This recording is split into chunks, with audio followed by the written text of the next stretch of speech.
Don't walk away, I'm falling down. 안녕하세요. 써니버스입니다. 오늘은 제가 직장 병행을 하면서 간호조무사를 따게 된 과정을 소개해보고자 합니다. 저의 경우 간호조무사 자격증을 취득하게 된 세 가지 계기가 있었어요. 우선 그 세 가지 계기에 대해서 소개해보고자 합니다.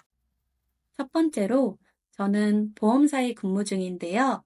보험업계에서는 언더라이팅 팀이나 보험금 심사팀에서 간호학과 관련 학위나 자격증 소지자를 우대하는 편이에요. 왜냐하면 해당 부서에서는 사람의 생사와 관련된 여러 상황에 따라 가입 여부나 보험금 지급이 달라지기 때문에 의학적 지식이 중요하기 때문이에요. 하지만 저의 경우 이미 직장인이기도 하고 또다시 간호학과를 들어가서 졸업할 수는 없었기에 간호조무사 자격증을 취득하여 0.5점의 가산점이라도 얻으려고 했습니다. 결과적으로는 자격증 취득이 큰 도움이 되지는 않았지만 이 이야기는 나중에 기회가 되면 자세히 풀어보도록 하겠습니다. 두 번째로 저는 소중했던 일을 떠나보낸 경험이 있는데요.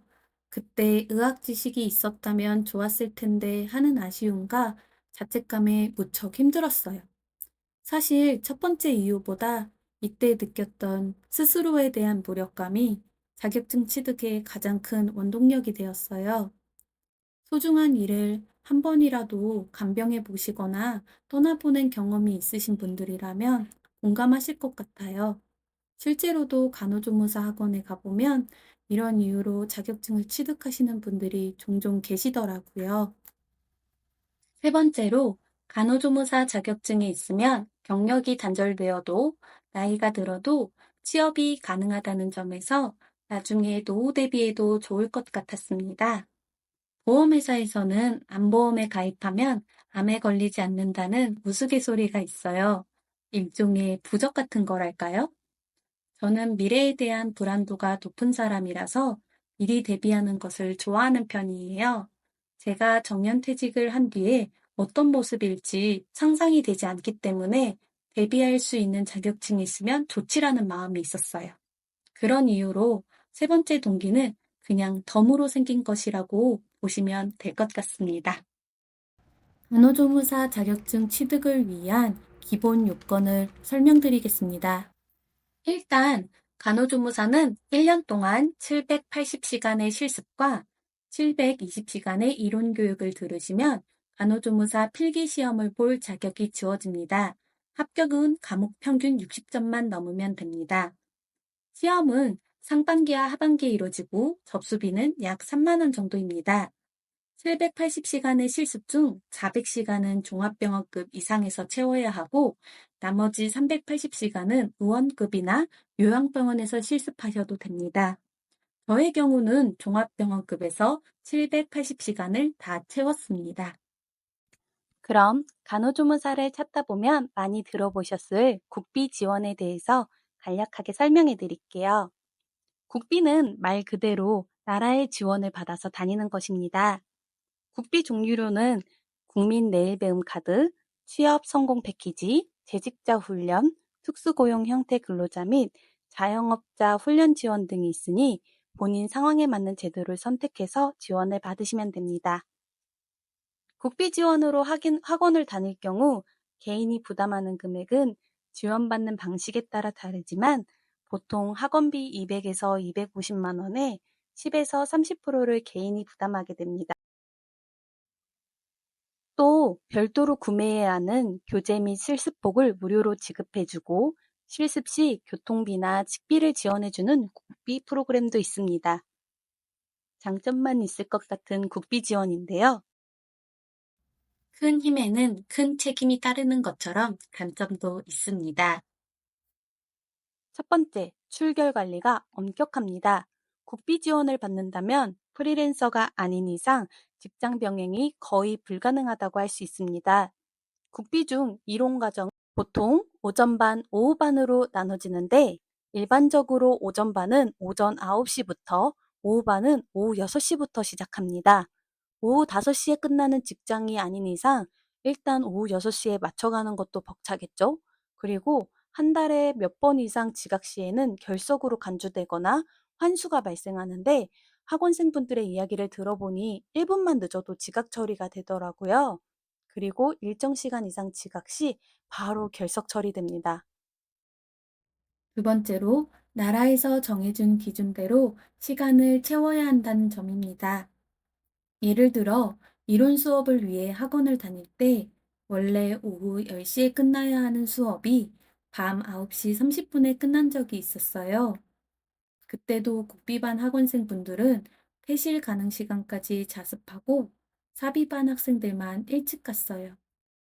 또 실습할 때 저희 병원에서는 실습생의 편의를 봐줘서 하루에 8시간을 하든 2시간을 하든 미리 말씀만 드리면 조정이 가능했는데 국비 지원 학생의 경우 하루에 해야 할 실습 시간이 정해져 있고 실습 시작 전과 끝난 후에 사진을 찍어서 보고하는 형식으로 출결을 관리하기 때문에 개인 사정으로 인한 일정 조율이 꽤 어려운 편입니다. 마지막으로 이건 학원에 따라 다를 수 있을 것 같은데 시간이 맞지 않아서 국비 지원을 포기하고 일반 학원생으로 전환할 경우 최초 개인이 부담한 금액을 제외한 학원비 전체를 다시 납부해야 합니다. 저희 학원에서 저와 같이 실습하던 국비 지원 학원생분이 6개월간 국비 지원으로 실습을 하시다가 개인 사정으로 일반반으로 변경을 요청했는데요. 그러면서 학원비를 다시 납부하게 되셨다고 억울해하시면서 저에게 하소연을 하신 적이 있어요. 그러니 이러한 부분도 미리 사전에 잘 알아보시고 학원 상담 시 사전에 동의를 구한 후 녹음해 두시는 걸 추천드립니다. 저의 경우는 코로나19 시기에 간호조무사를 땄기 때문에 다른 기준이 적용되었는데요. 이론교육의 50%는 줌으로 받고 나머지는 오프라인으로 교육을 들었습니다. 그래도 줌 교육이 있었기 때문에 마음 편하게 다닐 수 있었던 것 같아요. 사실 줌이 없었어도 일반반 학생들은 출결 관리가 널널하기 때문에 크게 부담 갖지 않으셔도 될 듯합니다. 그리고 실습의 경우는 병원 출입이 제한되던 시기라 필기 시험 합격 후 1년 안에 780시간 이수 증명서를 제출하면 자격증이 나왔답니다. 실습이 사람을 피말리게 하는 게 있어서 필기를 합격하지 않았다면 단언코 저는 실습을 포기했을 거예요. 그 정도로 정말 힘듭니다. 마음의 준비를 하셔야 해요. 이번에는 평일과 주말 실습 중 어느 쪽이 더 나은지에 대해 이야기해 볼게요. 저는 정형외과 병동에서 실습을 했기 때문에 그 기준으로 말씀드리겠습니다. 처음 한 달 정도는 평일 저녁에 실습을 했고, 이후에는 주로 주말에 실습을 했는데요. 저희 병원은 토요일 오전에만 진료를 보기 때문에 그때가 가장 바빴습니다. 환자분들의 바이탈을 체크하고 진료받게 도와드리고 특히 오후 2시에 퇴원하는 환자들이 많아서 병동 시트 교체와 청소를 해야 했습니다. 그 시간이 지나면 할 일이 거의 없어 한가하게 보낼 수 있었습니다. 병원의 일정 조율이 자유로운 덕에 실습생들이 주로 일요일에만 나왔고 토요일에는 저 혼자 실습하는 경우가 많았어요. 그러다 보니 일은 많은데 저 혼자 하게 되니까 너무 힘들어서 나중에는 저도 일요일에만 실습을 하게 되었어요.